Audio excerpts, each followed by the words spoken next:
I cannot enter.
It's locked.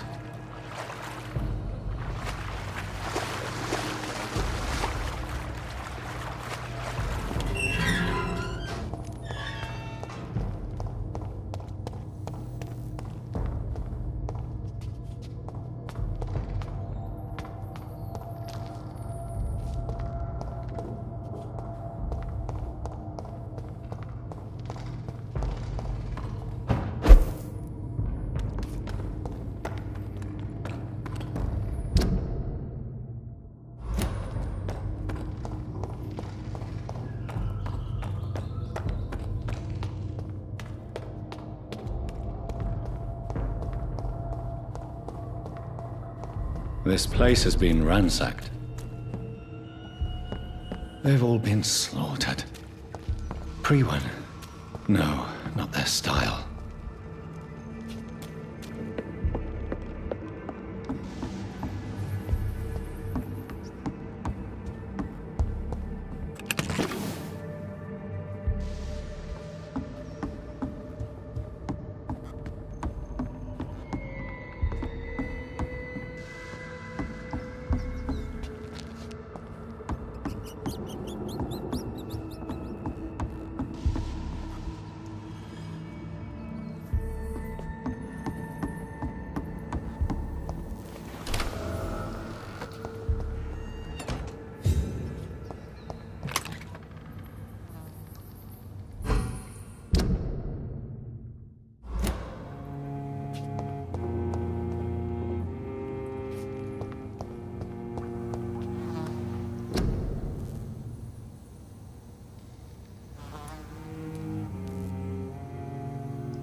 This place has been ransacked.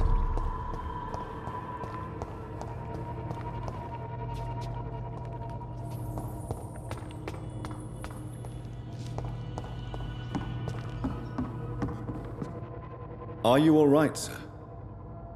What are you doing here? I could ask you the same question. Don't you know this is a quarantine zone? I'm Dr. Jonathan Reed. I'm investigating the epidemic. You had better get to a safe place while you still can. Oh, really? Well, go investigate somewhere else and leave me be. I beg your pardon? I said go. Leave me alone, sir.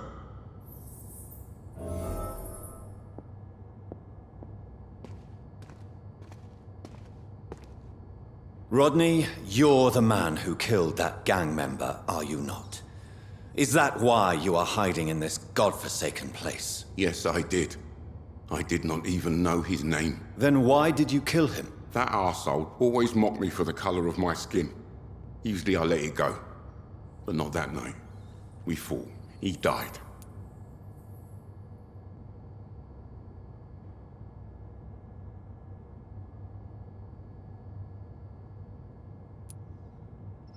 Unfortunately, I have met several murderers during my lifetime.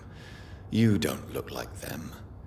I can tell you're no cold-blooded killer. You're right, sir. At first it was just a simple argument between us. But the man had a bad fall. Believe me, Rodney, you won't survive here.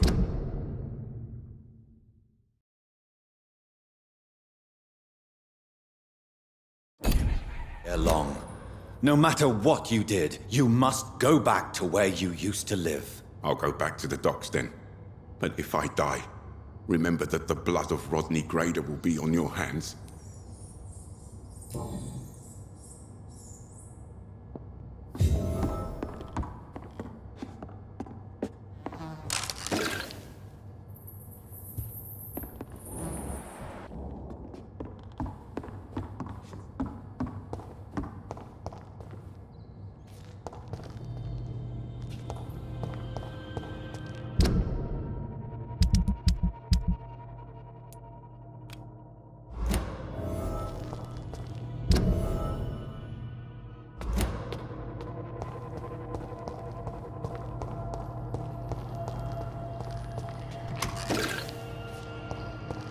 It's locked, all right.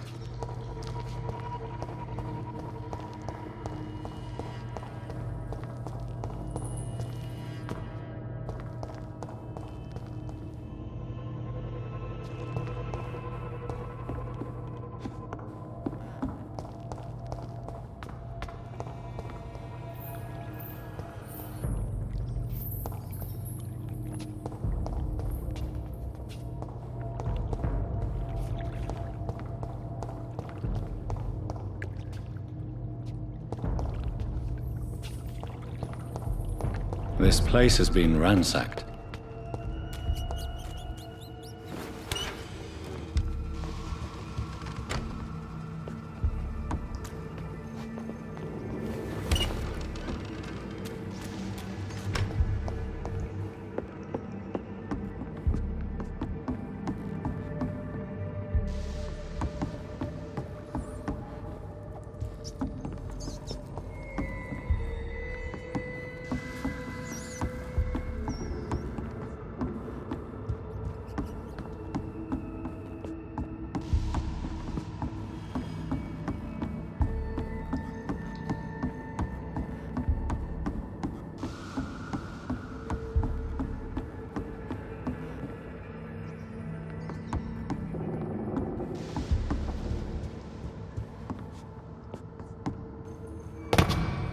This place has been ransacked.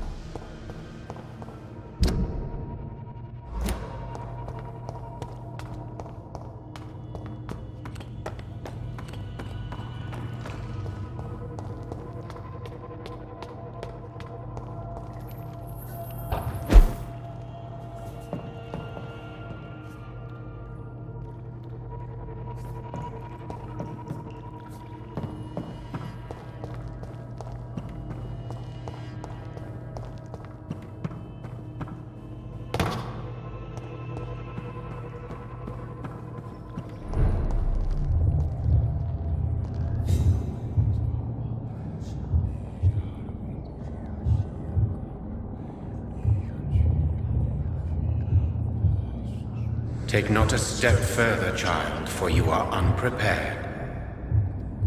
You, at last. I wondered when you would show your face again. Step away. We have nothing to discuss. Desist, child. You cannot confront the monstrosity unleashed upon this land without due preparation. I shall not allow it. All right. But no more riddles. Enough of the obscure songs and prophecies. I ask questions, and you answer them. My words have been as clear as crystal lakes, my child. You seem unwilling to drink, to listen, to learn.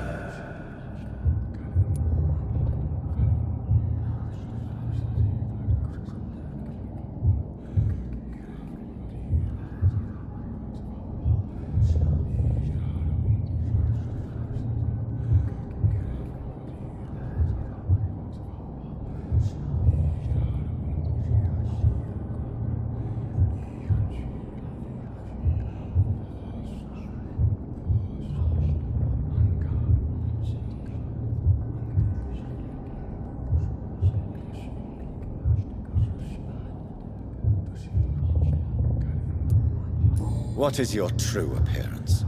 I do not understand. This is who I am.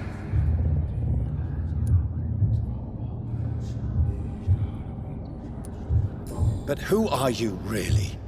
Tell me your name. I am your maker. I am the servant of the Red Goddess and protector of this land. I have many names. Just give me one, then. There are those who call me Myrddin Wild, the Wild Horned Man. But I never was a man. I was born out of blood.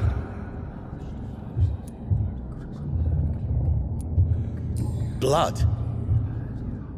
You are made of blood. Surely you are joking. Why would I? And no, I'm not made of blood. I am blood. Blood is what I am since my birth and for eternity.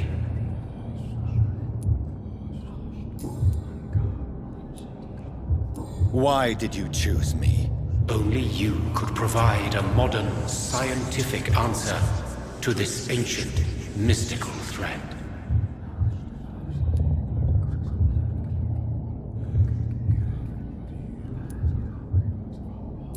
Speak to me of this ancient threat.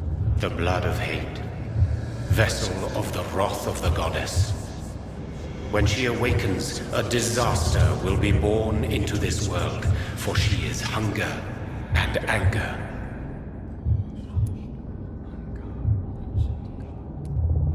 What kind of modern answer? Disease, contagion, and contamination. How they course through veins is your dominion, my child. Your choices have made you. Only you can save this land.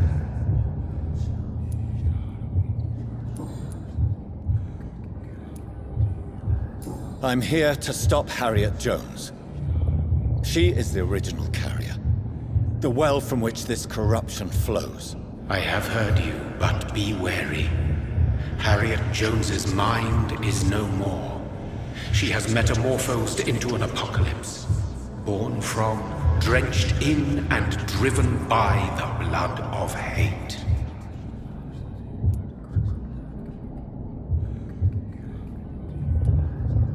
Tell me about this disaster, creature. I know London fell victim to such a thing in 1666. A disaster is pure anger born through blood. Its name means bad star, for they only appear when our queen unleashes her unquenchable wrath upon the world.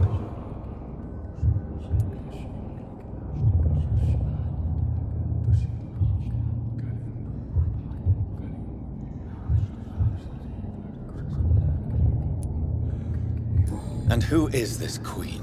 She is the Red Goddess, the Queen of Blood. In my youth, 100 lifetimes ago, she was worshipped as the Morrigan. She is my mother. She is yours, too. The Morrigan? The Celtic goddess of war? Is this a ruse of some kind? She has been worshipped in many forms throughout the ages. The true nature of the Red Queen is beyond your comprehension, eluding even mine. But know this, she is a vengeful mother.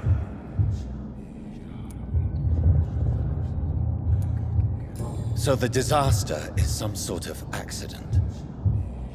A disease vampires carry dormant in their blood, waiting to emerge. That's your modern answer. But a disaster is at the same time both less and more. Tell me what it is then, in your own words. A disaster is the pure will of our queen. Whenever she dreams of walking this earth, she awakes in this putrid vessel.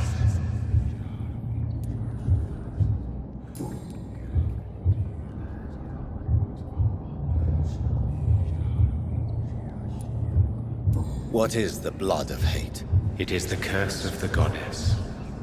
It is the hunger in you, the need for blood, the will to strike and to punish, to spit in the eye of God.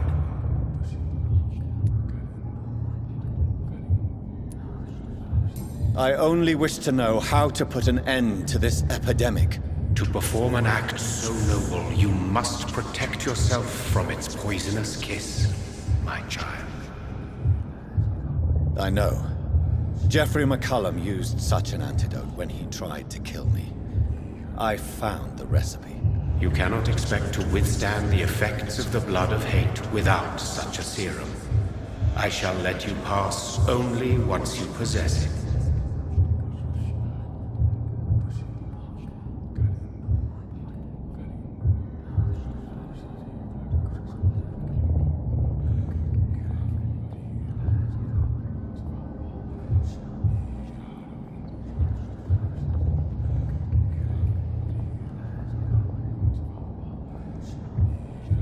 Greetings again, my child. Do you now possess the vital antidote? Not yet. You cannot expect to withstand the effects of the blood of hate without such a serum. I shall let you pass only once you possess it.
It's locked.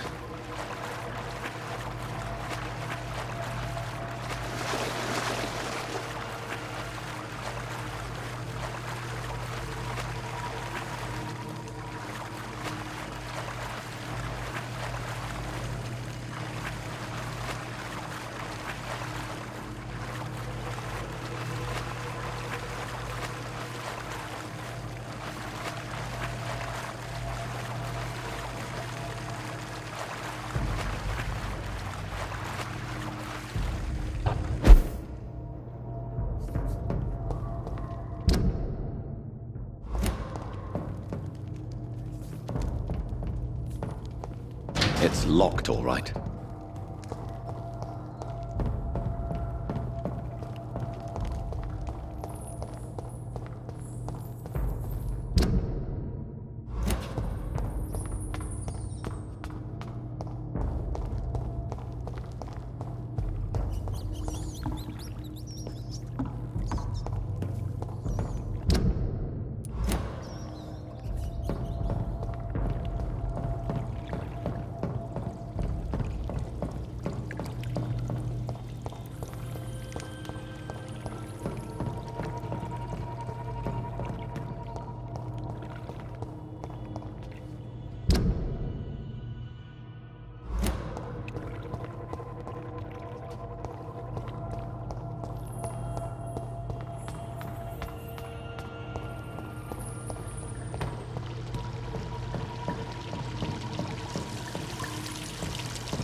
I cannot enter.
Glad to see you again, Mr. Reed.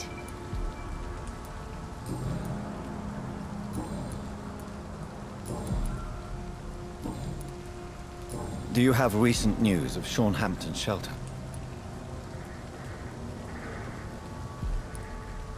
Are you worried about the sanitary situation in London? There are rumours of infected people turned mad by the fever and roaming the streets, attacking everyone they see.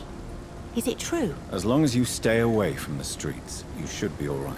I hope you're right, Dr. Reed. We feel kind of left alone around here. Goodbye, Miss Paxton.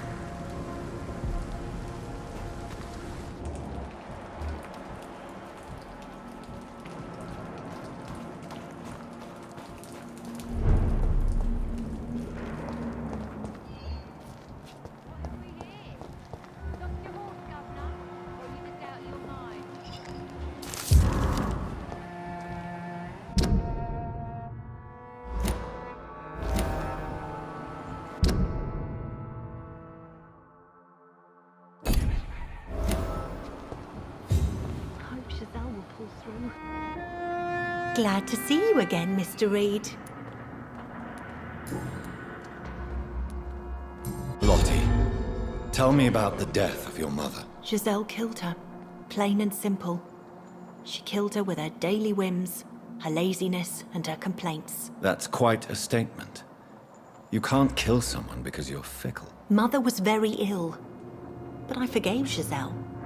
What I couldn't stand was how she cried at her funeral like she was the one left alone.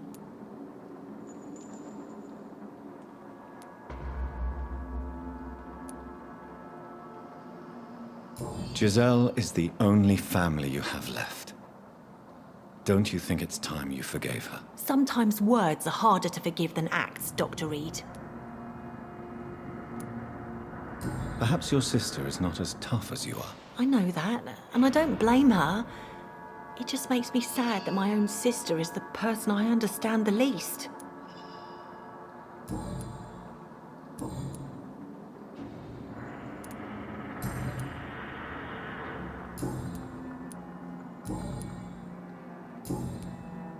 Goodbye, Miss Paxton. I know I promised you I'd make everything right, Mum. But it's not been that simple.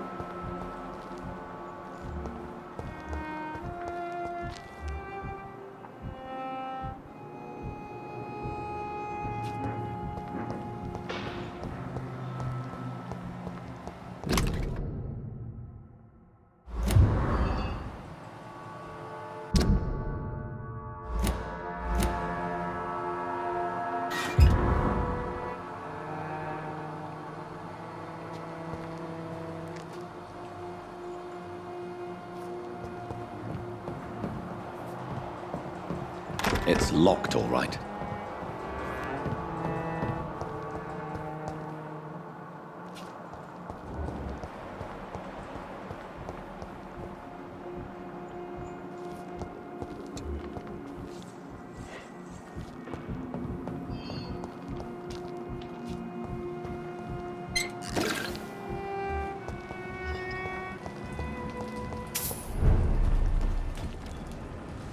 You again?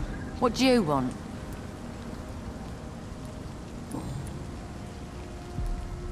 Giselle, tell me about the death of your mother. After our father died, Mother worked so hard she made herself sick. We spent all the money we had on useless drugs and doctors. It was hell. Hell? What do you mean? The three of us were exhausted and desperate. And when I'm desperate, I tend to get angry. And I'm hard to live with. Lottie said I killed Mother.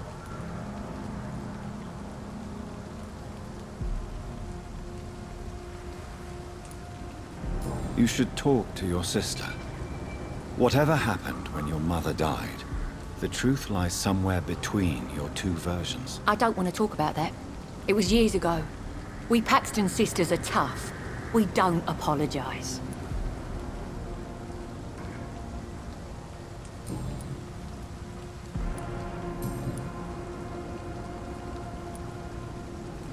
Giselle, I know you sleep at Hampton's shelter. What can you tell me about him? He provided a roof for me and my sister.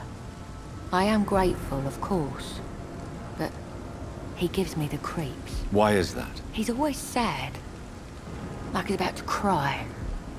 He's always asking us to get closer to God, to give ourselves to the Lord. creepy.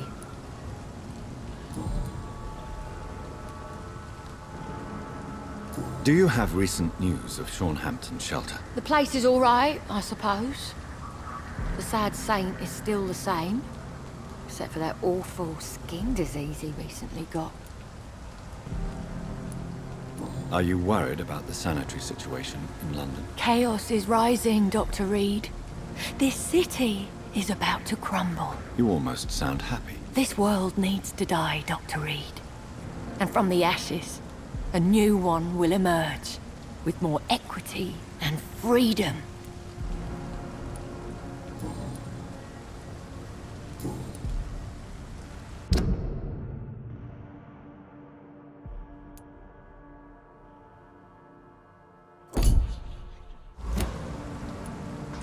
I've identified the men who stole from you. You were right. They were members of some self-proclaimed militia. I knew it! Did you find the money, too? Yes, here it is. They thought they could finance their activities with it. I never thought a man like you would be kind enough to... I misjudged you. Badly. Well... Thank you, sir. Will you give the money back to your comrades, then? Fuck those bastards who fired me. I'll give the money to Miss Gillingham. Her son Jack was a friend of mine. He was killed recently.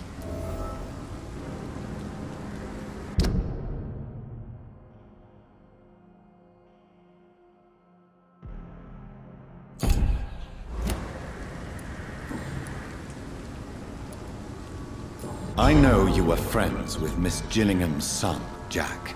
Tell me about his death. Jack's murder has been a shock to the neighborhood. A sign that the situation is now out of control. Why is that? There has always been tension between the Wet Boot Boys and members of the trade union. But a murder? That's a first.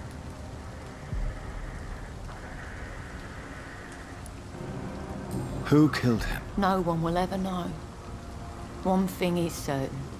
While Jack was alive, I had one less reason to drink. Why does that upset you so much? I wish I had found the time and words to tell him how important he was to me before it was too late. Another failure for Giselle Paxton.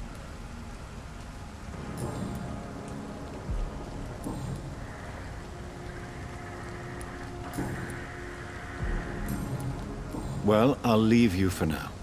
Goodbye, Miss Paxton.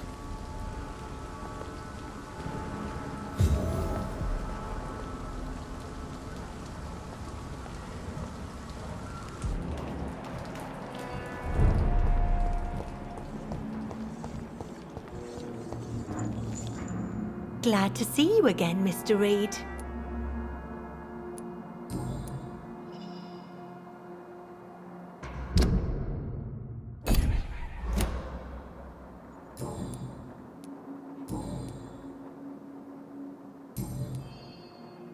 Goodbye, Miss Paxton.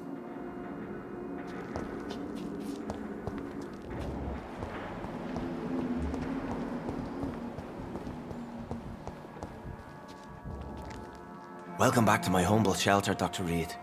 Are you here to subdue me again? No, Sean. I just came by to see how you are. I feel all right. Why'd you ask? Are you still feeding on corpses? No. It's almost as though the blood you forced me to drink has provided me eternal satisfaction.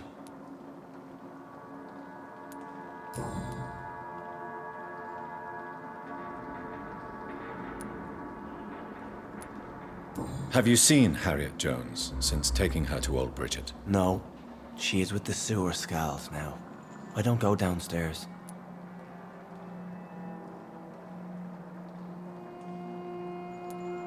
What happened at the Pembroke? I guess we recognized each other. As Scals, I mean. She had but one thought. To punish. To get revenge upon everything and everyone. I realized I had to bring her here quickly. But why did she fake her own death? There was so much blood in her room. She attacked patients, too. I just lost her for a minute that night. When I found her, she had caused mayhem across the hospital. I slapped some sense into her, and we fled before getting caught. What happened then? We ran here through narrow streets and backyards. She kept saying that someone was talking to her in the dark, offering to avenge her. But I saw nobody.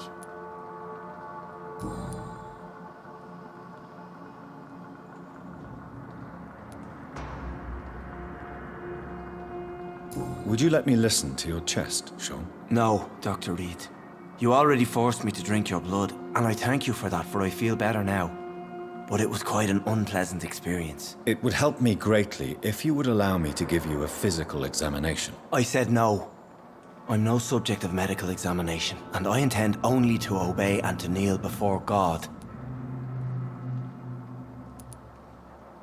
How did you meet old Bridget? When younger, I used to patrol the streets at night, searching for lost souls. This is how I met her. It took me 2 months just to get her name. Now we support each other.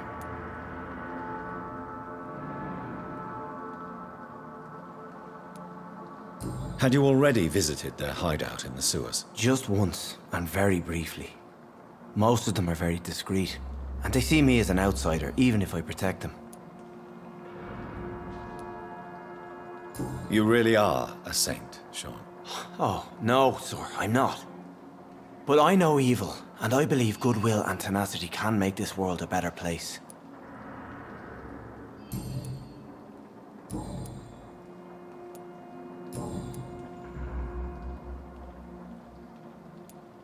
How is the sanitary situation in this part of town? I think it's acceptable. Fewer cases of sickness recently. I thank the Lord for his mercy. How are things in your shelter? Between the mortals and the immortals, I mean. Even if we're all children of God, I've always maintained a strict frontier between the two communities.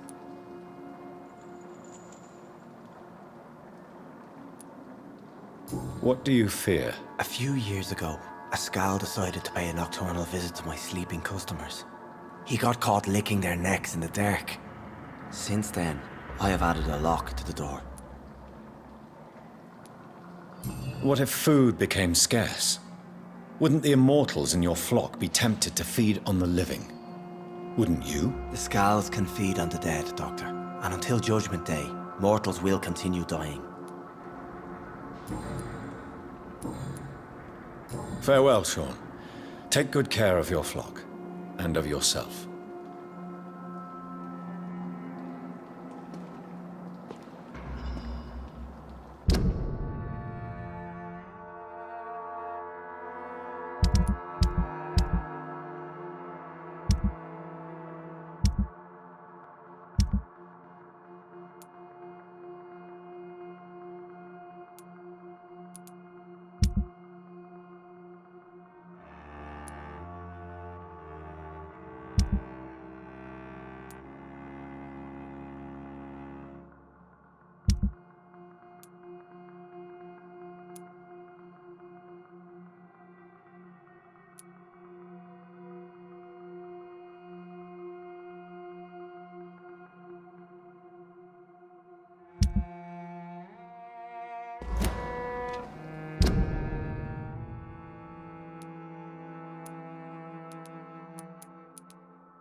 About him.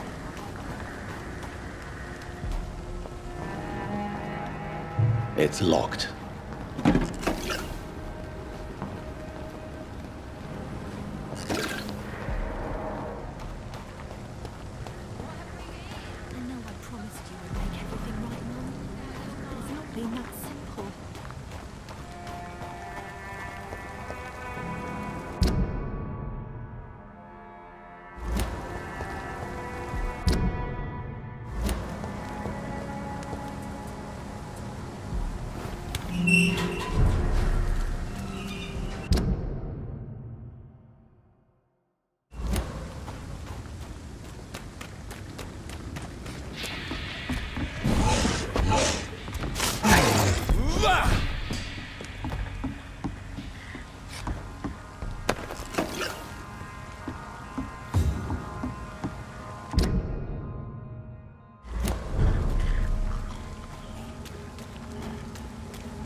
Hello, Venus. Hello, Jonathan. Please, come in.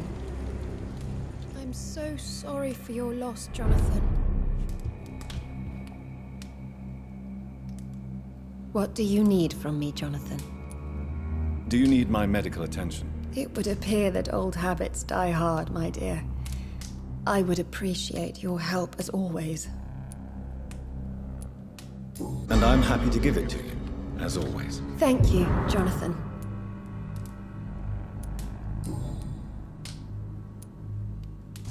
What do you think about Clarence squandering his fortune on his obsession? Soon we'll be poor and forced to sell the house.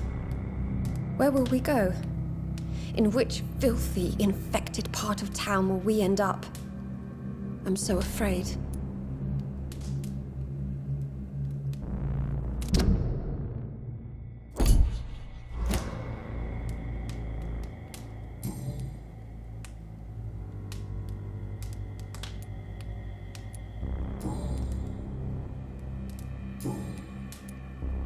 Have you any recent news of Aloysius Dawson? It's not such a bad thing for rich people to remember that money can't protect them from disease and death.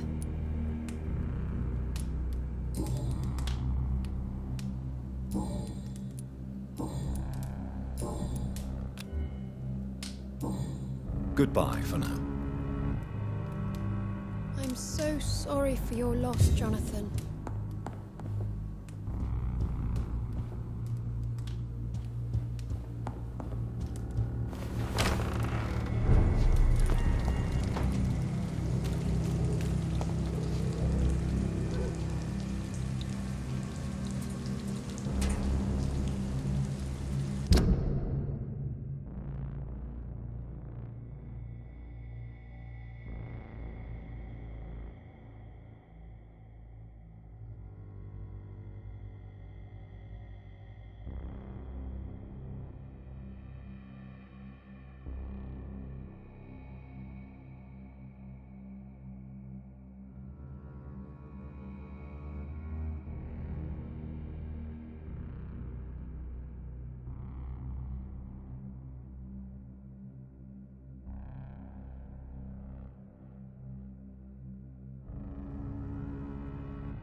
Good evening, old chap. Are you all right? I won't lie to you, Johnny. I'm not a well man. Do you need medical assistance, Clarence? It's a little late for visiting hours, don't you think? What can I say? I haven't lost my old habits. I hope we're talking about the same habits, old friend.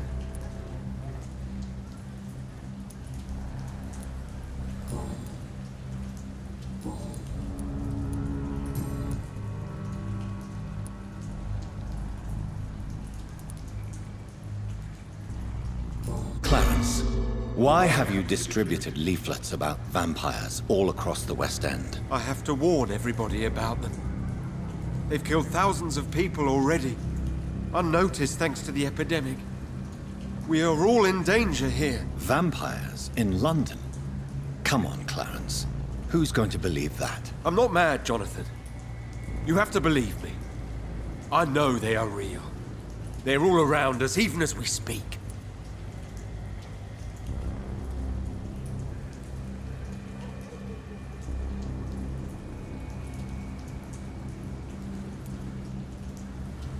Clarence, I'm your friend, so I'm not going to judge you.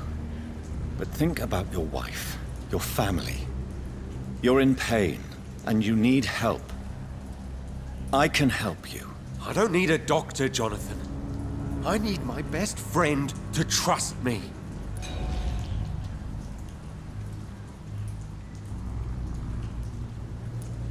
Do you realize you are ruining your family, Clarence? Don't you see the risk here? Money isn't important. Not important when it is a matter of life and death. That is what my dear Venus cannot understand.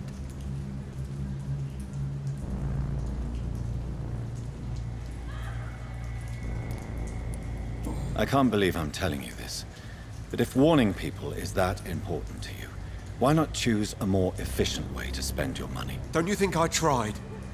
I knocked at every door, went to every bank, I even tried to be published.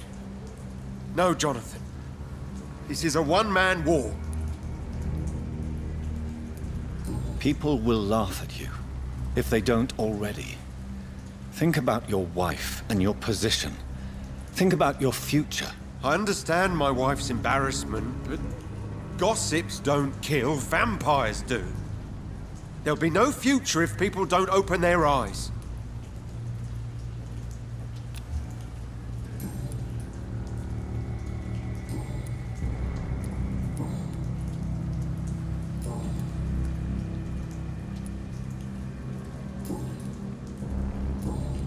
You need some rest, Clarence.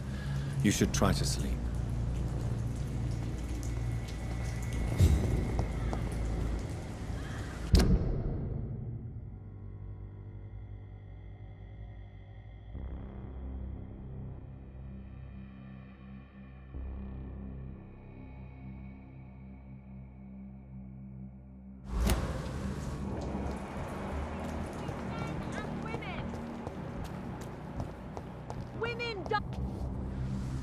Good evening, Miss Ashbury. And good evening to you, Dr. Reed.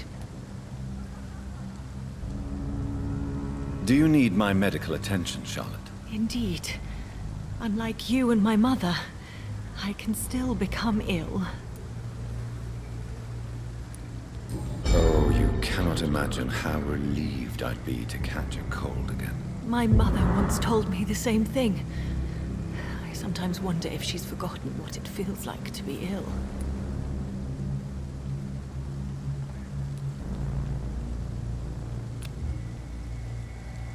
Goodbye, Charlotte.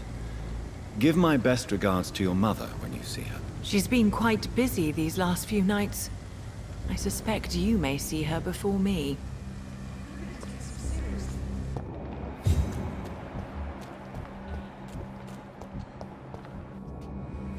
Good evening, Miss Teasdale. How have you been since you returned home? Dr. Reed. Oh, thank God you returned safely from these awful streets. I was so worried about my father that I left without thanking you properly. Please don't mention it, miss. Good. I found him, you know. My dad. Or what was left of him. I think my abductor intended to do the same thing to me. Do you need my medical attention, miss? I don't need your help specifically. I can assure you there are many competent doctors around. I have no doubt about it, but I'm offering you my help anyway. All right then. But please leave me alone for now.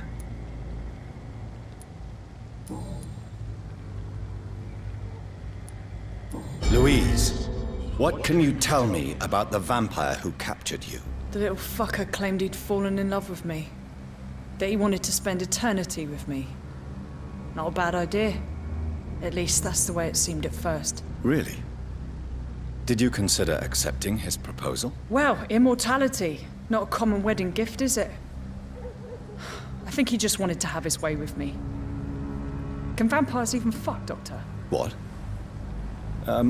Well, I really can't answer that. Well, since they are creatures of blood, physically speaking, I suppose an erection is possible, but Don't be embarrassed, Dr. Reed. I was just asking. You seem to cherish your father a great deal. Dad was the best. He kept an eye on me, but let me make my own mistakes. Louise, he used to say, mistakes are the best teacher. You would have liked him. I'm sorry you didn't have the opportunity to say goodbye. That's all right. He's buried in consecrated ground now. Nothing bad can happen to him.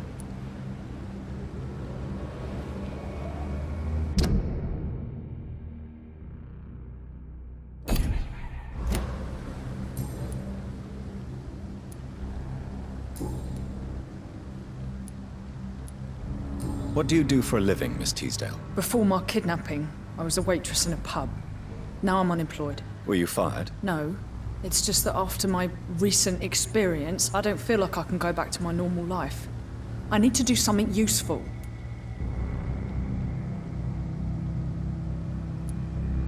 What do you intend to do? Dad always told me, Louise, if you want something, don't stop until you have it. I did my research and I found it. Ichabod Throgmorton, professional vampire hunter. I'll be his apprentice. Be very careful, Miss Teasdale. You were lucky to escape death once, but vampires lurk everywhere. You killed my kidnapper by yourself, didn't you? No offense, Doctor, but you're just a doctor. I don't see why I couldn't do the same. What can you tell me about this area? I've never really liked this part of town. It was where my father wanted to live. I won't remain here much longer. What exactly don't you like about it? People here are contemptuous and elitist. My dad always said, Louise, always treat people like you want them to treat you.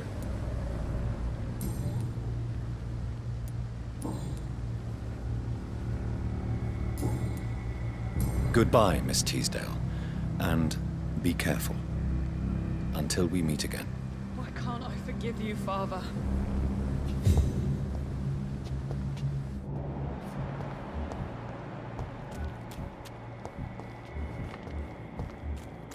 It's always been your house. Please, sir.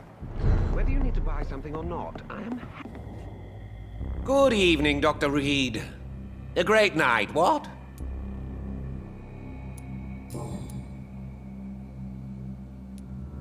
Calhoun, tell me about your relationship with Doris Fletcher. Oh, Doris. Cold fire and burning ice trapped in a perfect body. Our passion was as intense as it was brief. What an actress.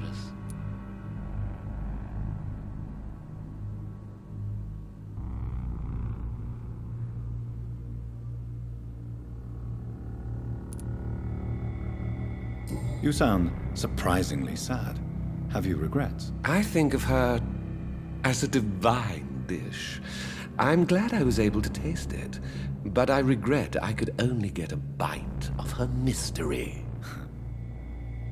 You really loved her then? She fascinated me, Dr. Reed. I can't imagine what she must have endured through her life to reach such a level of emotion and sensibility. How did you meet her? On a boat to France before the war. She was thinking about a career in Paris, and I was eager to try French gastronomy. We both returned disappointed. I expect you've seen her on stage, too. She really is the best actress of her generation. Such frailty and such strength at the same time. I hope she'll play again soon. She's been away for too long.